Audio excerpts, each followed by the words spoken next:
You're listening to Ka-Pow, the pop culture podcast. Comics, television, movies, and more.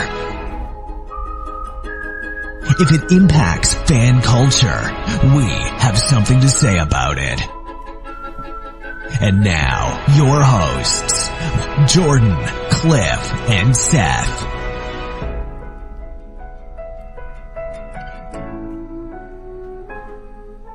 Streaks on the China. Who cares? Guys, that's been stuck in my head for 3 weeks. Oh, you're welcome. Hey, welcome back to Ka-Pow, the pop culture podcast. My name is Jordan Lowe. Cliff Barnes. I'm Seth. I was thinking the other day when I was editing and that, like, we have that whole introduction, you know, very professional, and it tells you who the hosts are, and then the first thing we do every week is we tell you again in case you forgot. Yeah. That thought had crossed my mind, but now it's in my head a little more. Thank you. We should also tell them what website to go to and where to find us after they've already listened to us. That doesn't make a lot of sense. We can drop all that. I'm not interested. Or we could start by saying, give us 5 stars on iTunes. Yeah. Whatever. Like our Facebook page. Tweeter. Etc. So, moving on. I don't care about any of that stuff. How'd your comic festival art thing go? Are you referring to the River City Comic Arts Festival? Yes. .com? Obviously. Really well.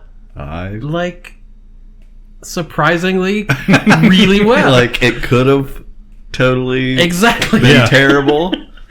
My cheery optimism these past few episodes promoting it belied a inner turmoil, worried to death about how it was going to go.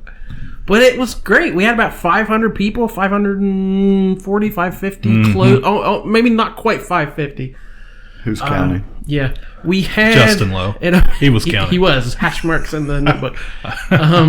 Opened at 10 a.m. Actually, a guy showed up about 20 after 9.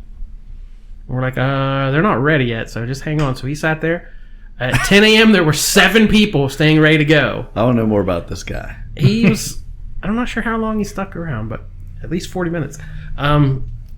So doors open at 10. Good luck, everybody. Go. Doors are open. Everybody poured in. How many people were 7 trampled? people walked in, and then there was no one else. Oh, my. I'm like, I don't see anyone in the parking lot. I don't see anybody coming down the hall. Like, there was not a line to get in. And my stomach just dropped. I'm like, oh, no.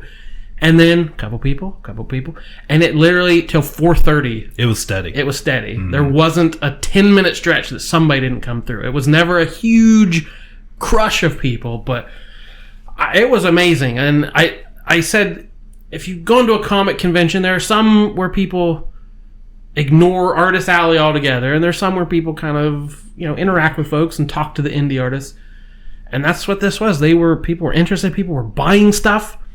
I had a few who had traveled quite a way, said they didn't make their table back. They were the first to leave and said, we hadn't made it too many sales today. So I oh, great, it's not going well. And then everyone after that, oh, man, I did awesome. Oh, I did better than this other big show I spent tons of money to get to. So the artists, the ones I talked to, seemed really happy with it. It has a cool vibe all day. I don't know. It was Yeah, when I didn't make it till about 2, and it was popping. I was really glad to see it. Yeah, I knew a few of the vendors, and just talking to them, that was the first thing they told me was, wow, this is going really good. I'm making money. I was like, great. Because yes, as an indie artist, that's not always a guarantee. And I internalize all that stuff. Like, if 1,000 people showed up and I made a bunch of money, woo, that's great. But if no one made any money, I would feel bad. Yeah. Because I go to a lot of these shows. Right. And I have literally never had one of the promoters come up to me like, hey, did you do all right today? They don't care. Mm-hmm. They've cashed your check months ago. Their job is to fill the venue, which, objectively, that's true. They got the people there. Their job's done. If I make money or not, it's up to me. But I like to go around and ask people, like, hey, was it worth your time? Did you do good? And I said the majority were hyped for it. So that makes me feel better than the crowd size or anything else. So good. The fact that this small rural town supports people who are out there trying to make their own stuff. You got a thumbs up. I did in the News and Sentinel. We got a lot of press beforehand. Like WTAP did an interview, but newspapers had stuff in before the event. Usually they do it after the event. Yeah. So the advertising was really good, and people seemed to get. There were a few people who went in looking for back issues and didn't understand it wasn't exactly a Comic-Con. Yeah, I think as I was sitting out front talking to Justin, and there was one guy that had come in just a few minutes earlier, and then he came back out, and he's like, are there no, like, vendors here, like traditional comic book dealers? And I was like, no, it's artist show, man. And he was like, oh, okay. But it's $1, so no one should complain right. too Yeah, he much. he couldn't say he overpaid or got ripped off or anything like that for $1, but yeah, So no complaints then. Not a single complaint. not a single one. It's good to hear. We had one minor complaint, we'll say, but involving the costume contest and the vagaries of the costume rules. Yeah. I thought that was a great idea. And even the guy putting on the show in Gallipolis, the Gallipolis Comic and Creators Con coming up, I think, next week. He said, I'm going to steal that idea. That's a good idea for the It's a great idea. That's a novel idea, I believe I said. Radical. The way we... What was that novel idea? What was it? Where we didn't have a costume contest, specific, 2 p.m. show up here are the categories. We just gave away prizes throughout the day. So Right, yeah. I got sponsors from the area, including ourselves, Ka-Pow, the Pop Culture Podcast, Right. to give away gift certificates to local businesses. And I had a few secret admirers peppered through the crowd. So when one of the judges I tapped saw somebody they liked, they flagged me down and said, oh, that's a really cool costume. Make sure they get something. Yeah. So just, once an hour or so, stop somebody in the middle of the floor, like, hey, you want a prize? Yeah. Here you go. So if you didn't get something, that's okay. Right? It's like, yeah. If I had been there and been dressed up and I probably would have waited forever. Right. And then complained. And then, because you weren't paraded around right. and lauded for your great costume you bought. I understand. Yeah, that's exactly what I There would are have shows that are built around cosplay. And they give away thousands of And there are of shows prizes. that are built around being able to buy back issues. Right. This was not that show. There is room for all shows. Right. So if you came out and enjoyed yourself, thank you very much. I think we're going to stick with this format because there are lots of shows in the region you can drive to within an hour or so. And we like doing something a little different. So I think it was a huge success. What I saw, I was pleased to see that you could take that idea of making it about local artists and creators, and it was successful. That was great. There was plenty of room to walk around. You weren't tripping over anybody. It was nice and cool inside the venue. yeah, when we were setting up that morning, we got into the hotel like the night before. We had leisurely time to put the tables up because normally there's a wedding or something in there the night before. We're there till 4 a.m. This was nice and leisurely. And I thought, I normally bring a change of clothes because I get there that morning at 4 a.m. and set things up or whatever. So I'm like, I'm just going in. I don't have anything left to set up. Yeah. I'm not going to sweat through my shirt. What? Come on. So this ain't the junior fair building. Come on. So within an hour, I had already regretted that. But yeah, it was a little toasty that morning. People are loading in and hauling stuff. So I asked the lady at the hotel, I said, could we get that turned down anymore? And she came later and said, all right, it's turned down as low as we're allowed to turn it. What? If it gets any cooler, the whole system might freeze up. Okay. So I'm like, all right, I'm willing to take that chance. Crank that sucker up. Yep. Awesome. So, we haven't done a get to know us for a while. Let's do one of those. You down with KPP? Yeah, you know me. What the hell is wrong with you people? You know me. What's wrong with you? What is wrong with you?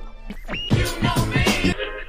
I hate so much about the things that you choose to be. You know me. You don't know how it feels to be me.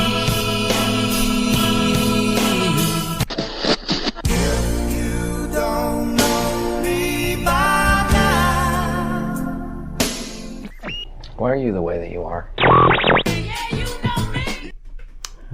we're ever light on content, we have to do this segment because that fills up a lot of airtime. Yeah, that drop so that's like 5 minutes. So. Yeah. So what's That's the my question? We have a pile of questions here. Are we going with what we said, or you Sure. pick something else? This is where we randomly pick a getting to know you question, and we give you the answers as off the cuff as we can give. So Seth picked this time. What was your final answer? The one I pulled out was what was it? What was the first album you bought? Yeah. Ooh, we don't talk music too Ever. much, unless it's the theme song to the show. TV theme song. Oh, my first tape I remember buying with my own money was Sting, The Dream of the Blue Turtles. No. Okay. I don't know. Yeah. I just remember buying it. Yeah. It was very in the 80s, in the mid 80s there. Big Was stick. there was some sort of music store out there by Kroger's, wasn't there? Was there a Sound Exchange or something out there? Because I feel like I bought something in the Kroger Plaza? Yeah, out there by TCBY was out there at one point. Oh my gosh. That's a long time ago, people. Yeah. Anyway, I feel like there was some music store out there that I bought it at. But whatever, Sting, I still have a few of his albums I like. I always like The Police, and Yeah. I like his voice. I like some of his music, and I still listen to that every once in a while. It's got a few things on there. I think the release from was Fortress Around Your Heart or something. I'm sure that's the right title. But the whole thing's good. Yeah, But when I was a little kid, my dad had one of those like 1970s stereo systems that was it was like a cabinet, had Oh, built-in speakers, Yeah. lift up top, had a record player, Oh, yeah, an yeah. 8-track cassette in there, even had a little place where it had a microphone, and you could plug a microphone in and record, much like our setup today, like we're using right now. But the earliest album, it didn't have as many wires, but you get the gist. But the earliest one I remember was during the original Ghostbusters craze, yeah. and I had the record of the Ghostbusters soundtrack, Oh yeah. and I wore that thing out. And in fact, You bought this. You went and bought this. well, I couldn't tell you. I was. We're I talking get 1985, enough, though. Okay. but it's the first one I remember that was mine. I think the Sting was 19. Yep, 19. 1985. Let you gotta have something from 19. What'd you buy in 1985? Mine's more like 1995. I was not like a musical fan. My brother Justin, he was a rock and roller. He had every album, posters on the wall. Like, He had the haircut to go with it. oh yeah, he had the mullet. Oh, He I was full disclosure. Don't let the Sting stuff throw you. I was full hairband guy. Still am. So, like, yeah, he had all the albums and stuff, so I never thought I had to buy a record or anything. But you said soundtrack. The first one may have been me pressuring some relative to take me to Pizza Hut so I could get the Teenage Mutant Ninja Turtles, Oh. like the coming out of their shells tour, like tie-in album and video. That could have been it. That's a big surprise. But We're really getting to know you. we had records, we had 45s, but it was all hand-me-downs and stuff. Or Yeah. my parents had, the rockin' 50s, like one of those big cassettes with 20 cassettes in a binder kind of thing. Like, so we were listening to Bird is the Word and all that stuff. But the first album I remember being my own was when I got a CD player for the first time. 15th birthday, 16th birthday, after everyone I knew, I'm sure. But I got a little portable Discman, Oh, yeah. off-brand, some sort of Yep, disc, yep. CD player. You had the disc person. This dude or something. But and it came with 2 albums. The one being Chuck Berry's Greatest Hits, and the other, the Spin Doctors, Pocket Full of Kryptonite. Oh, my I had that. gosh. I had that. I still love the Spin Doctors. Yeah. But I don't Oh care my who gosh! I love that That's album. revealing. I love That's that album. revealing. I had that as well. Now I remember for one Christmas I asked. I can't remember all 3, but I asked for 3 tapes one Christmas, and I know 2 of them. One was Led Zeppelin, House of the Holy, and Dokken Back for the Attack. And I got them. And then the next Christmas, I got a disc player, and I was like, I want those same 3 things on CD. Like so. Yeah, the first one I really remember, I think that I had the Fat Boys, whatever album they had around the time they made that. I wondered who bought that movie this stuff. Yeah, it was me.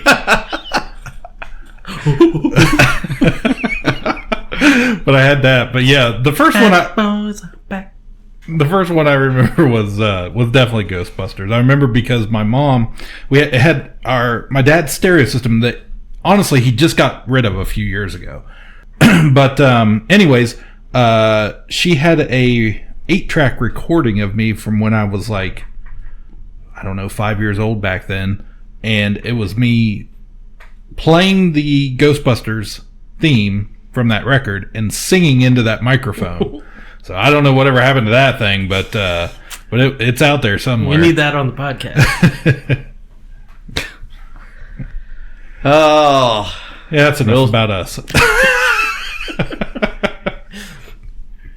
You're real 2 princes going on over here. Actually, somebody got me as a joke for Christmas a couple years ago. It was like a Spin Doctors live album. Oh. I was like, they found it like a dollar store, and I put it on. I'm like, yeah, they're terrible live. They're like a hippie, jam band kind of thing. But pocket full of kryptonite's where it's at. Well, it's in the pocket. Okay. All right, we did it. Let's talk about some stuff we've been watching here on TV. Oh, the Lord. What the hell is a sticky maple? Run, Barry, run! That's what I do. I dream, and I know things. Go get him, Supergirl. Well, what does this guy look like, anyway? Oh, he's a little guy, kind of funny looking. Uh-huh. In what way? Oh, just in a general kind of way. Exterminate! Little pig, let me in. These violent delights have violent ends. That's what she said. Groovy. I know it's summer, but I just want to let everybody know I follow all the actors and cast of Riverdale. Yeah, and they're currently filming season 4, right? And I am getting pumped up. He's getting pumped up, guys. They have cast a new actor and some sort of Jughead's new adversary, from a adversary, and from some kind of preppy academy. So I'm pumped up. Can't wait. Okay, preppies. Yeah, I'll be ready by then. Well, I watched. I sent you guys a couple screenshots last night. Speaking of Riverdale, I went back to the old Riverdale. They had a 90210 reunion show that was not what I thought it was going to be. I just reading the description from my TV, where it said like the cast of 90210 gets back together. And I was like, wait, what? This isn't what I thought it was. I'm going to describe it. It's meta that way. Picture Saved by the Bell Vegas, like they go to Vegas. Only all the people are playing themselves. But it's a version of themselves, like right. They're all their. It was so weird. It's like either do it or don't. Like I don't. They're playing, I guess, who people think they are. Yeah, but it's weird because like they have other actors portraying their spouses or partners or whatever. Okay, but they're not their real life spouses. Like Gabrielle Carteris, is that her name? She is the she's the lead. She played.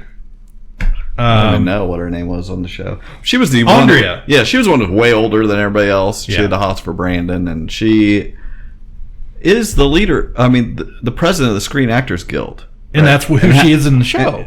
Well, it's not the Screen Actors Guild; it's some fake thing. But she's playing that, and she's having. There's some director that's been giving people trouble. Guess what? It's Jason Priestley. I was like, this is so strange. It was very strange. And of course, Brian Austin Green. I used to listen to his podcast. He has a podcast called With Brian Austin Green. He's been doing for a couple years or so now. That I used to listen to every week when I had a lot more time. And, of course, he's married to Transformers girl. Jennifer something. Is that it? No. Jennifer's Body. Yes, that's who it is. You're correct. Okay, go on. He's married to Jennifer's Body. Yeah, but That's why I said that. And in this episode, he's married to a famous actress, or a girl that portrays a famous actress, and they have a bunch of girls and kids just like he does in real life, but it's a different woman. And I was like, what is going on right now? Yeah, who? I don't remember which one. One of Nick Lakey's wife was on there playing one of their wives. It might have been his wife. Whatever. It was so weird that I had to watch it. That kind of stuff can be fun when they don't take themselves too seriously. And well, they definitely did not take themselves seriously, but for some of it, that's just it. Though some of it they did, so it was weird. And Tori Spelling was just over the top dumb. Well, like the way she was acting. She there was they went to Vegas for a convention. Yeah, for a 90210 convention. Right. So all their fans are there. Meanwhile, Kelly's trying to get laid because her marriages have failed. Like I assume in real life her marriages have failed. So she's like joking on herself. I don't know. It was crazy. And then they tried to be sentimental about Luke Perry. So when they did that, it went over like a ton of bricks.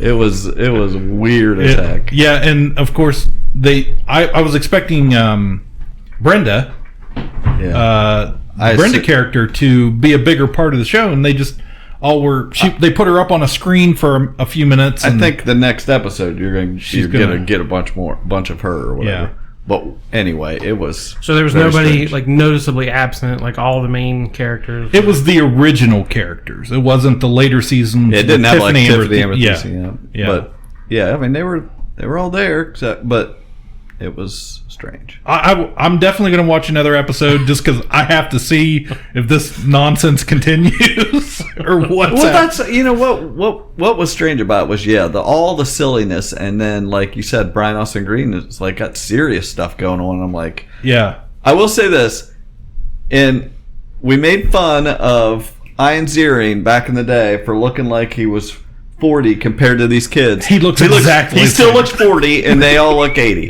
Like he looks exactly the same. He held up the best. Yeah. It's so funny. Yeah. But how many of these reboots and redos are just pointless? Like what are they even doing? So rather than coming back as middle-aged people like having the same kind of drama, like take a chance, try something different. Yeah. I think they could have went more Riverdale-ish. Like I think that's what would have been. They kind of leaned that way, but they could have went all in and just like they did say sapphic. Yeah, they said that was in the dialogue. So yeah, it was an experience. I'll say that. I was gonna mention Big Brother real quick. I know it's probably obsolete by the time you're hearing this, but I predicted Tommy as the winner, and now. He is now the head of household of the current week as we record, and this is his make or break week. I don't know whether things have kind of fallen in on him a little bit, but he's still trying to hold it together and still I think has a good chance of winning, although I don't want him to. I'm still voting for Cliff, the Hogfather. Okay. You guys have no idea what I'm talking about. That's what makes it really hard to talk about. It's Teasley knows. It started out kind of you didn't like anybody, so the show has picked up. It's turning into a decent season, so I'm enjoying it. What else? Oh, I watched that. I had free Epics or whatever a couple weeks ago. I watched the first episode of Pennyworth, which is something I never would have watched. DC sent me a giant poster for that. Ooh. Not like even the 24 by 36, like 48 by 36 by 48 or something. It folded like 18 times. Right. I was like, what is this? Wallpaper your shop with this. I'm like, oh, I forgot this existed. Yeah. We should give that thing away. Put that in the back room. We could sign it. Yeah. Oh my gosh. I just think all the people that want that. Everybody needs a giant Pennyworth poster. Anyway, I won't watch any more of it, but it wasn't bad.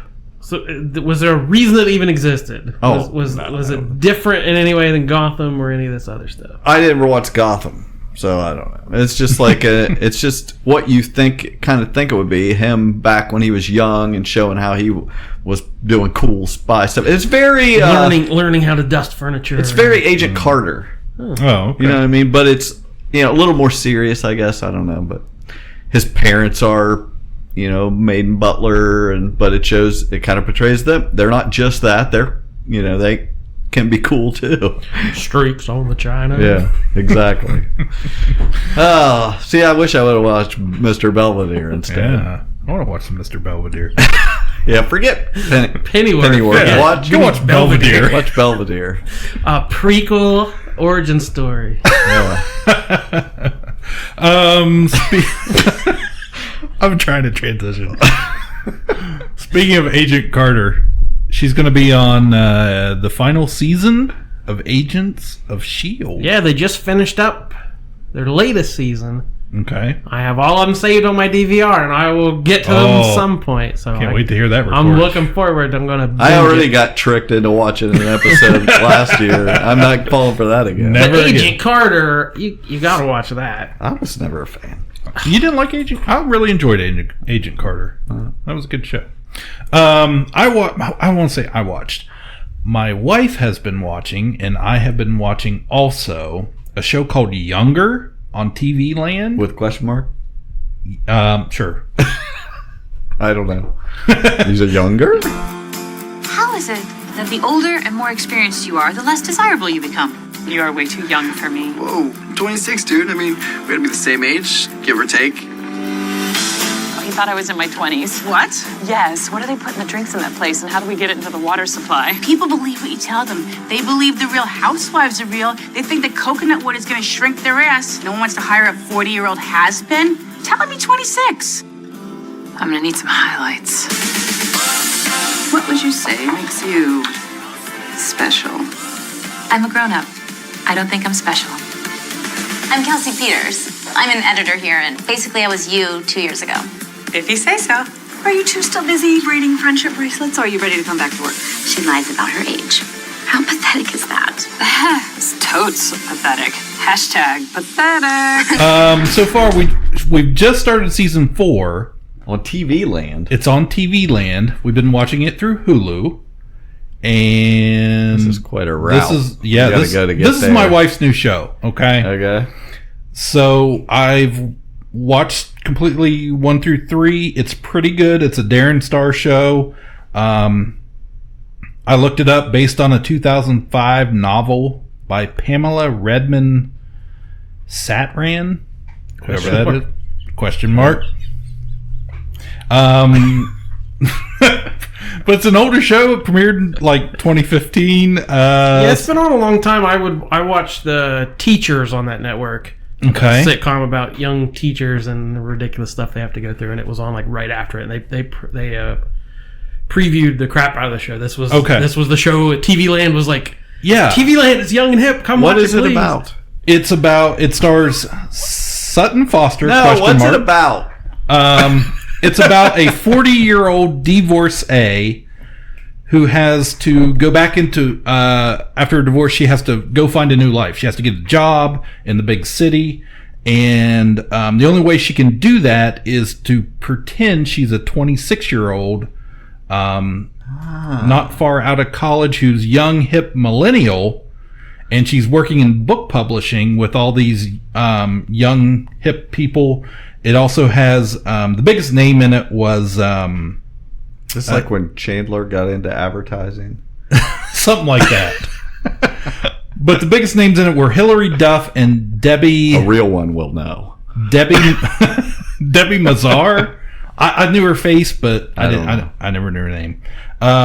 Miriam Shore and Nico Tortella co-star in the first few seasons. But yeah, she has to pretend she's younger. And hip and get these big book deals done, and of course, being newly single, she runs with her lie of a life and starts dating a young young tattoo shop owner, and it's a whole thing. It's a whole thing. Is it good? It's funny? No, it was pretty good. My wife really likes it. I've enjoyed most of the episodes. I will say this, TV Land is pretty raunchy. Yeah, that teacher show is a little bit... It blew me, like, I was like... That is raunchy. I was like, holy cow! So, yeah, there you go. Younger. Okay, you want to talk TV here? I'm coming around. Best show on television. Yellowstone. Nothing we do is for today. Ranching is only business where the goal is to break even. Survive another season.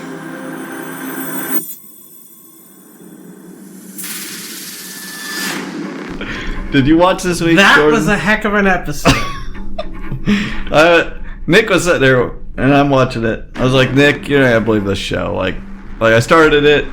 He's like, cowboys. I was like, yeah. I was like, cowboys and craziness. Like it's just got the western feel and the crazy stuff going on. And it was like not very far in it. She tells Jamie, isn't that that's the Wes Bentley is losing his mind. She's like, this comes from a place of love. You should really kill yourself. Nick's like, oh my gosh. I was like, I know. She said he had celiac. She lied to her, but he had celiac disease a couple episodes ago. All I know is you can't fix a broken wagon wheel. But you can use the parts to make a new one, Jordan. All men are bad. But some of us try real hard to be good. What is this on? Paramount Network. Used to be, I don't know, Family Channel or something like that. It used to be Spike, I think. Paramount? Okay, what's the one? There was a ABC. Freeform was Family. This is not a Freeform show. No. Anyway, my problem with the show this season has been Taylor Sheridan, the creator, has this other show on about rodeo, like a reality The Last show. Cow Boy. And it's on right after, and they've been promoting, hey, if you like Yellowstone, watch this other show about actual rodeo people.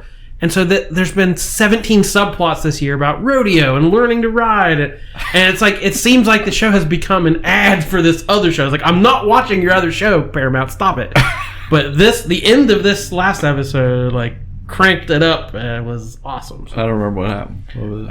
Her face off with the goons. Oh yeah, came to kill her. Yeah, and I was like, Nick, trust me, she's not gonna take this. I was like, see how she smashed that guy's head after he's already dead? I think she smashed his head with it a million times. It's like it's so insane. That's what every show needs, a little bit of Yellowstone in it now. Okay. And the fourth and final season of Preacher just premiered on AMC. Speaking of a show that just throws everything at the wall. So they got 4 seasons to, people were worried when it premiered whether how long it was going to last, if it was going to be picketed or canceled early, but they're having a chance to tell the full story. They've shuffled things around from the comics. Something that happened in the first dozen issues is happening now here in the 4th season. So I don't know. I'm enjoying it enough to keep watching, but it has some flaws in the storytelling, and as I said, things just happen even weirder than Yellowstone. They're like, it's Preacher. Everything's wacky and crazy and unpredictable. That's why I quit watching, because it felt like there was some stuff just happened just to be shocking or whatever. Yeah, very much a lot of that. But it's almost over. That's the best thing I can say about it, is it's almost over. All right. Was there anything else on the boob tube, or are we gonna move on here? We're moving on. There's something very important I forgot to tell you. What? Don't cross the streams. Islands in the stream, that is what we are. Cross the streams. So, well, who wants to start? You want to start with The Boys? That was kind of a big one. Topical. Everyone's talking about this show. Okay. Have you watched it? I have not. People love superheroes. They swoop out of the sky and save the day. People love that cozy feeling that superheroes give them. Well, we watched it. I'm happy you did, because I'd like to hear about it. Yeah. I can't stop. I can't stop. I can't stop. I can't stop.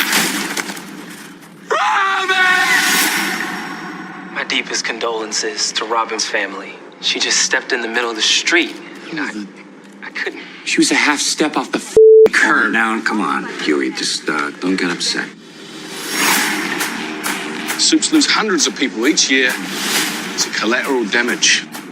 Diabolical. They're all like that? All of them? Yeah. Pardon my French, those f***ers. I got the boys together.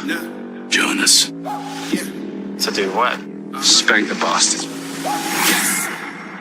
For Robin. I'm in. Lacing the shoes, I'm on the move. I got so much to prove. I was surprised, like, I think you're getting at, like, when they announced it and it coming out, and then all of a sudden there was nothing but positive reviews.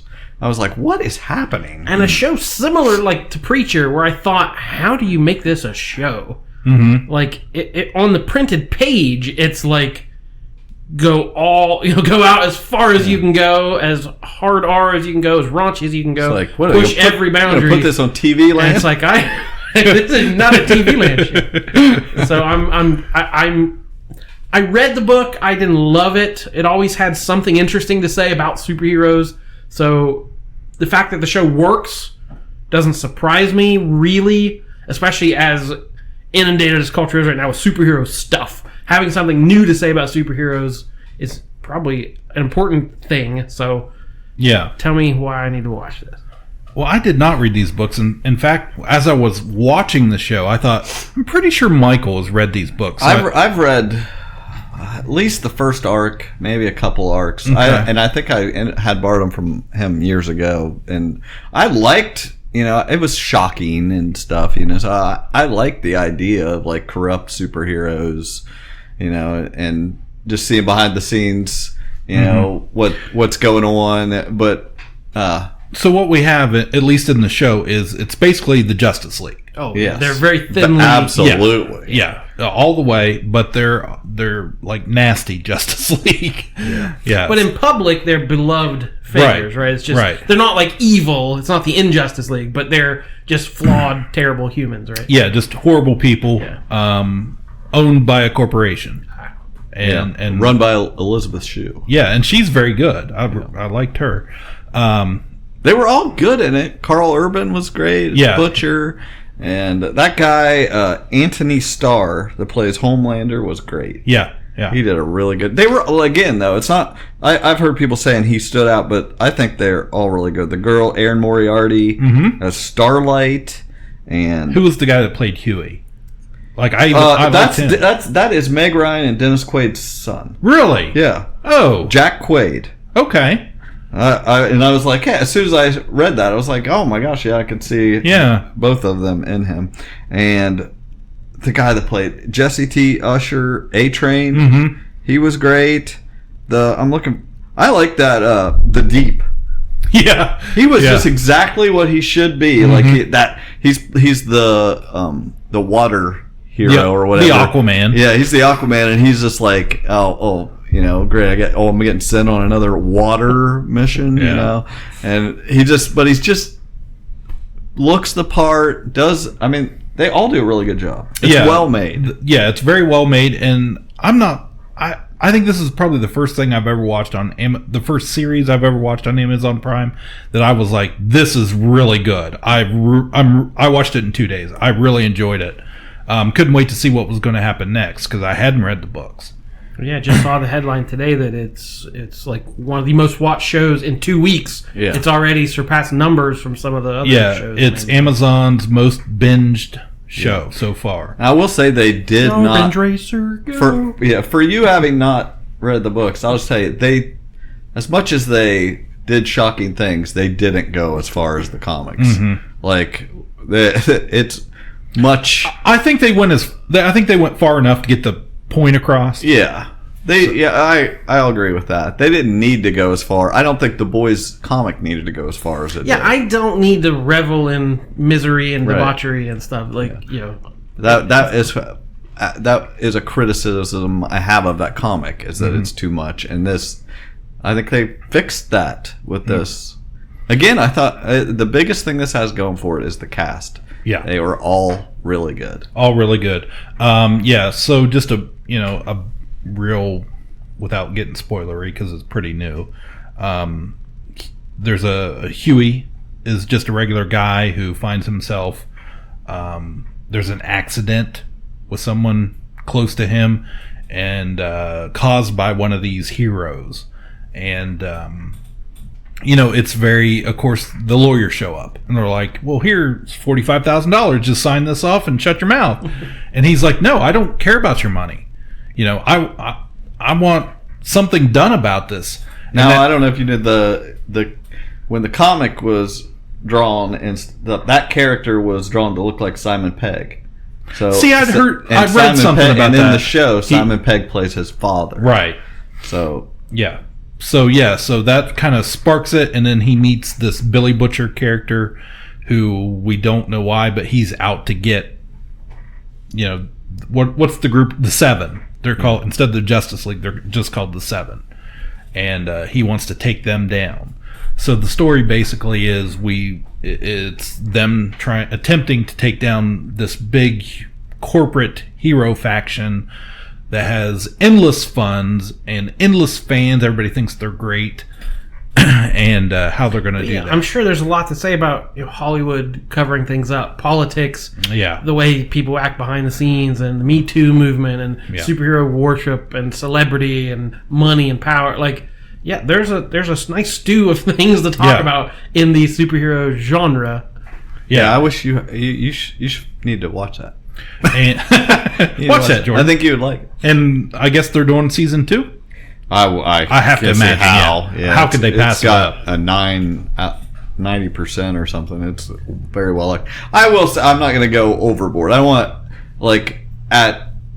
as usual with these series that they dump all at once, and I just sit there and watch. Mm-hmm. Usually by 3/4 of the way through, I'm like, yada yada, let's go. I always feel like it's everything they write.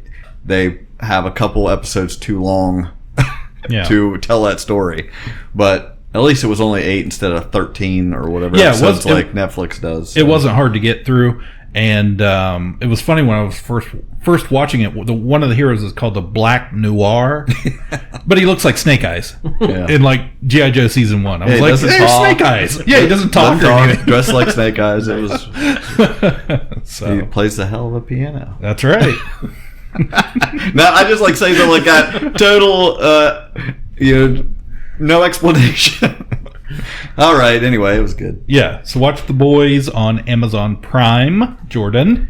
Well, wait. Speaking of boys, if you want to watch another team, Queer Eye season 4 came out on Netflix a couple weeks ago, and again, if you need a good cry, great show. I recommend it to everyone. These guys, again, they show up. And these people are they don't want them to leave. They're just like, these are my new best friends in the world. They love them. This one guy he said 100 times how he never would have guessed that when he was told 5 gay guys were going to come to his house, that he would end up being cool with it. He was just, They don't really do that a lot. They don't go somewhere that they're like, not going to be accepted somewhat, And this guy was told, turned around by them and stuff. So it's a really good show. Okay, go on. I canceled my Netflix. So. Oh wow! This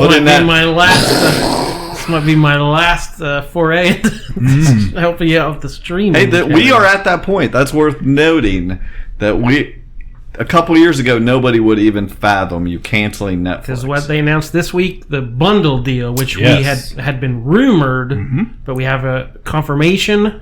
Yes, $12.99 will get you Hulu, the regular Hulu plan, Disney Plus, and ESPN Plus. So is that live sports, or is it just... I don't know what's on ESPN. Something you'll never watch, but you get Hulu. Someone will watch it. You will get Hulu and Disney Plus. That's the real thing. And Hulu has the current sitcoms and shows. Yes. It's like a day later. Yeah, a day later or whatever, just like it always was. Now, myself, I already have Hulu, but I actually have Hulu Live. So we stream live television, and we have the regular Hulu stuff, and they have some Hulu originals and series and stuff like that. So yeah, so people are going to, everybody wanted to become cord cutters and be able to pick what they wanted to watch, and then ended up having 27 different streaming platforms. Yeah. Now they're saying, well, okay, what do I have to cut?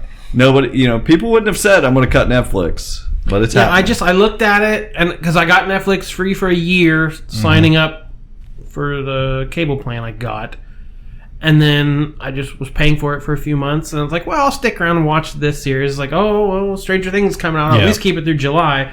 And then August, like, Glow season 3 is about to come out. I was like, I have to stop somewhere. Yeah, they'll just keep dragging you along. They know what they're doing. Yeah, there's always going to be something I got a full M. Yeah. Fuller House, the final season, or whatever it's called. But I've said too much.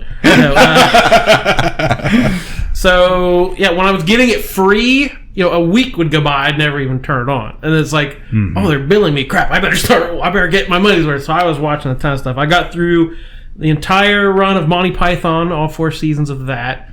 There were a bunch of those I hadn't seen. That's one of my favorite shows of all time, and they weren't rerunning every episode back then. So, love Monty Python. Rewatched all the episodes of New Girl, the sitcom from Fox. Yeah. I got to finish the 3rd season of Ash vs. Evil Dead, which I'd only seen the first 2, so I got to finish that one up. Watched Kimmy Schmidt, liked that a lot.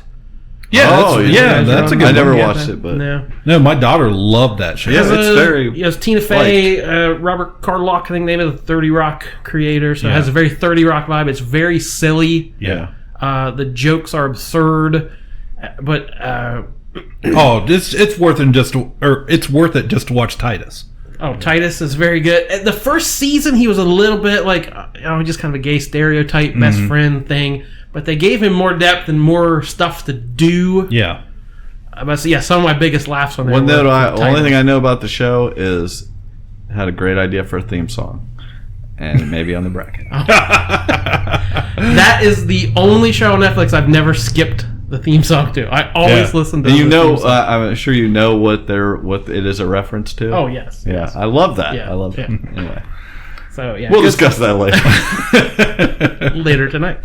Got through all the new Mystery Science Theater 3000 episodes. Man, you've been watching a lot. This is like over the last year. Oh, okay. This wasn't just this is how freaking Scrooge McDuck would watch Netflix. It's like, okay, I'm canceling it. I gotta watch every single thing on it. I squeeze every drip out of the orange. Got through all the Marvel shows. So did we ever even talk about Punisher season 2 or Jessica Jones season 3? I don't know. It's old news now, but too long. And if you guys remember, y'all always got made fun of being so far behind on the Marvel shows. Yeah. But my tortoise slow and steady wins the race plan. I finished Punisher season 2 the weekend Jessica Jones came out. So there was never a time I was waiting on a Marvel show. So take that. So put your megaphones away. Yeah. Quit standing outside his house heckling him. I liked all the Marvel shows. Like they're all fun. They're all good. Fine. Did you say fine? Fine. Good enough.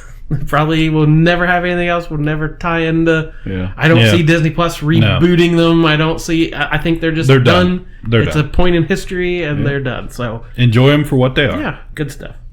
I also caught a documentary, one of the last things I watched on there, called Jack of All Trades. Oh, I saw this listed. It keeps popping up on my feed, but I haven't watched it yet. Yeah, I was surprised. I didn't know what it was. It was listed as 2018, but I think it's pretty new to Netflix. My generation was the last to grow up without the internet. We didn't have smartphones, laptops, or reality TV. We had baseball cards. In the late 80s, early 90s, there was something like 10,000 baseball card shops in the United States. My dad, Jack, had opened a baseball card store called Sluggers, and by 1990, there were 11 locations. Your father was like the king of the spot. Everybody went to Jack. I remember stories of my dad going through his stuff and finding like $1 million treasures. Maybe that will happen to me. What do I bring up every time you come in? These boxes. I'm just excited to crack them open and see what's in there. They're in mint condition. Probably worth a fortune. It almost seemed like overnight the industry happened. We went from $3 million a year to almost $150 million a year for 7 straight years. 89 Upper Deck Ken Griffey Jr. rookie card. It changed the game. It just sparked a frenzy. So it's like printing $20 bills, $50 bills, $100 bills. It was a $400 case cost. And as soon as somebody got it, it was worth $1,000. People were going to Price Club and Costco, buying everything off the rack and putting it in the garage. If I hold on to this thing for 30 years, nobody's going to have one. It's going to be the only one. And that... The logo looked like the Topps baseball card logo. That's which what attracted caught my eye. me. Yeah. I'm like, well, what is this about? So it is That's what attracted. Baseball cards are an interesting subject to me. I read a book a couple years ago called Mint Condition, How Baseball Cards Became an American Obsession, by a journalist named Dave Jameson. It was fascinating. He traced, the tobacco cards of the 1800s up through, the boom in the 90s and the bust. And it was really interesting tracing pop culture through these cards. I love it. Yeah. And it was because I collected cards right in that Yeah. era Yeah, when it me blew too. up. So seeing this, I'm like, it's a documentary about baseball cards. I thought it'd be a similar thing. And they actually talked to that same journalist on there. They interview him.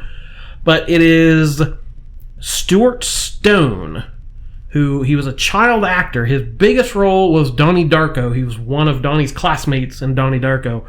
And he's had a couple TV roles and small movie roles. Mostly a voice actor. He was in The Magic School Bus, Babar, 15 episodes of the X-Men cartoon. He played Proteus, Moira McTaggart's mutant son, or anytime there was a flashback to young Xavier. So long storied career. But his father, Jack, where we get the title Jack of all trades, because the title I couldn't connect the title. I was waiting. I was trying to figure it out. So his dad, Jack Stone, owned Sluggers, which is one of the first chains in Canada of card shops. So when this blew up and there was a boom time, he had a whole chain of stores. At some point, excuse me, he closed the store or sold the stores, left his family, and disappeared, and was not part of his kid's life anymore. So the documentary is about the mom calling up the kid and saying, there's still 15 boxes of cards in this spare room. You've got to get these out of here. So my main criticism is, I don't want to say it's faked, but there seem to be some moments they may be reshot or because nobody's that great of an actor in this. So the kid, they take all these cards and he's going through them and he's calling his sister. And he's like, "Oh yeah, they're all in here. I got both Mattinglys. They're both in there." And he's super hyped. I was like, "Have you not paid any attention to the last 30 years?" Right. These are nothing. These are so not he and worth his sister were going to go to this card show and sell all these and make a bunch of money. And he wanted to see, because his dad was on the forefront of all this, so he wanted to come full circle and see where the industry was. So they go to this card show, and they weren't filming, but they cut back on. The cards are strewn about the sidewalk. Apparently he sat them down and the sister backed over them with the card. And he's yelling at her. He's like, watch where you're going. The kids can't hold it for 10 minutes. They all had Burger King bags. She took the kids to go to the bathroom or something.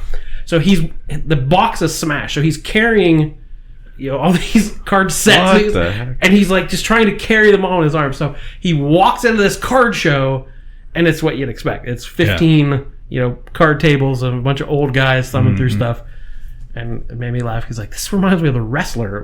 Yeah. So he's like, what's happening? Why are these cards not worth anything? So I'm like, did you really not know? Right. You really thought you were going to catch in these 1988 Donruses and pay for your kid? Yeah, a 2-minute Google search should have taken care of that. So I'm not sure. But then it becomes, he is so pushy. He's like, well, they're not worth anything. I want to find out why. I want to tell this story. And so the director and the people behind the scenes are like, we should reconnect with your dad and get his point of view. He's like, no, I don't want to reconnect with my long lost father and tie in childhood wounds and empty. It's yes, that's obviously what the documentary is about. It's about reconnecting and finding out why his dad left. But he's like, I think it's more interesting what the baseball cards industry has done. So there's a little bit of I think this was manufactured in some ways. Yeah. I'm not saying it's faked or anything like that, but there were some moments where I thought, I don't think we're getting the full story of any of this. But if you have any interest in baseball cards, I found it pretty fascinating. They talked to some longtime collectors. They tried to get people from like Upper Deck to talk to them, and they're like, "Oh, we don't do interviews." And like, there's still some weird like drama in the baseball card world. So, yeah, I used to collect them, of course, like everybody else when I was a kid. Oh man, down there and getting a piece of gum and some baseball cards. I've still got quite a few out in the garage. I remember my mom buying whole, boxes, as an investment. That really paid off. Really paid off. Yeah. But yeah, we even downtown Marietta used to have a baseball card shop I used to go to all the time, right on Putnam Street. Hydorns? Yeah. Yeah. I was a frequent customer there. Alonzo do some of that? Alonzo's, Hydorns. Where was A couple in Hydorns? Parkersburg. Hydorns? Yeah, where was that? I can't picture it. It's near where Putnam Commons is now. I think. Yeah, right across the street from there. One of those little across from Putnam Commons. Yeah, across the street. Where Kresge's was? Same side. Yeah. Is that what? It was probably after Kresge's. Yeah, it was after. This was like. I was just like, does anybody else remember Kresge's? Yeah, this was like where I bought my 88 first Star Wars figures when Star Wars was out.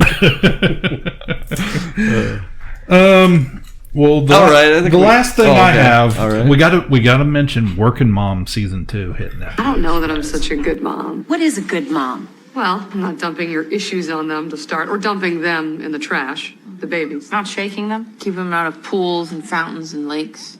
Okay. Being at home has given me some perspective. Surprise! I brought lunch. Are you drinking at noon? No. You've been looking a little worse for wear lately. Rude. Stir crazy? Ow! Jesus! I'm sorry. Are you insane? I'm sorry. Dude, stop. What are you, Rain Man? Get a grip. I went to a job interview. Are you quitting gays? No. I was hoping to work at both. Everyone, this is Kate. She's our new creative consultant. They offered me a big job.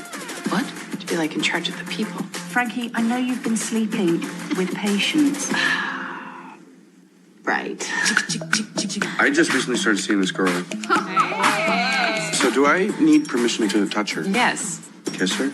Absolutely. Okay, so I just basically need permission to breathe. Are you breathing on? Working They Moms. tune in for. Oh my gosh, Catherine Reitman, writer, director. What doesn't she do? Stars in it. Jessalyn Wanlam, Danny Kind, and Juno Rinaldi. Names we should all know. I just know it's Maureen Ponderosa from It's Always Sunny in Philadelphia. There we go. Season 2 hit. Of course, I don't know. It kind of hit me this season. Watched it in about a day. That these working moms are pretty privileged on this show. What? They're pretty upper class broads. Let me tell you. You telling these moms to check their privilege? Well, there's only one of the main moms in this show that really, is down and out, so to speak. Doesn't really.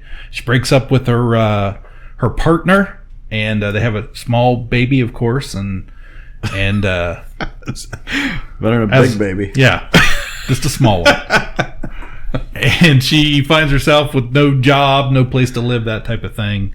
It's kind of her story arc, getting back on her feet, and then Catherine Reitman, the main character. Season 1 ended with her almost losing her job. Now she's went out and got another job, so she's working 2 part-time jobs. And I believe she's working. She is working. She's working. She's working by choice, not by necessity. Mommin'. Yeah. So it's kind of cute. They have this mommy group, which is where the characters meet and talk about things. Again, pretty raunchy, guys. Okay. But her best friend is a psychologist. We learn more about her story arc and history of they've been friends since like college or whatever, but she was married previously, and she decides to reopen her practice, and her ex-husband works right in the office next door. They share a wall. So of course there's conflict there with him, And he turns out to be a pretty cruddy guy. He's a hypnotist psychologist. And yeah, I mean, I don't know. It's working moms. I did find out. Tagline. Enough said. Enough said. I did find out it's a Canadian show from one of the networks up there that Netflix has purchased. So season 2, which Netflix kind of fooled me. I thought it was brand new. Turns out it was from last year, and season 3 has already been shown in Canada. Oh. So you can probably get on there and find some illegal downloads. Be the first in this. I could cancel my Netflix and still watch Working Moms. Sounds good. That's all I got. All right. Great show. Yay. We did it. That was exciting. Yeah, not too bad. Thank you for tuning in. Thank you for following us in all our adventures. We appreciate all the listens and any kind of comment you have, what you want to hear more about. If you think I should subscribe to Amazon or Netflix or who, tell me which one to subscribe to. Yeah. Tell Jordan how to live his life. Right. Please. I got money to burn. I don't know what to stream. I don't want all to that baseball card money. I'm cashing those in. Cashing that early retirement. I don't want to sit here dumbfounded while you guys talk streaming. Yeah. That's right. So I need something to stream. All right. Thanks. Hit that Patreon button, put some money in there, and then we'll put it towards Jordan's. We solved it. Put it toward. That's what we gotta do. All right. Thanks for listening, everybody. My name is Jordan Little. I'm Cliff Barnes. I'm Seth. Bye forever. Ka-Pow, the pop culture podcast, is intended for entertainment and information purposes only. Sounds, music, and clips played during the podcast are property of copyright holders. All original content is property of www.udownwithkpp.com.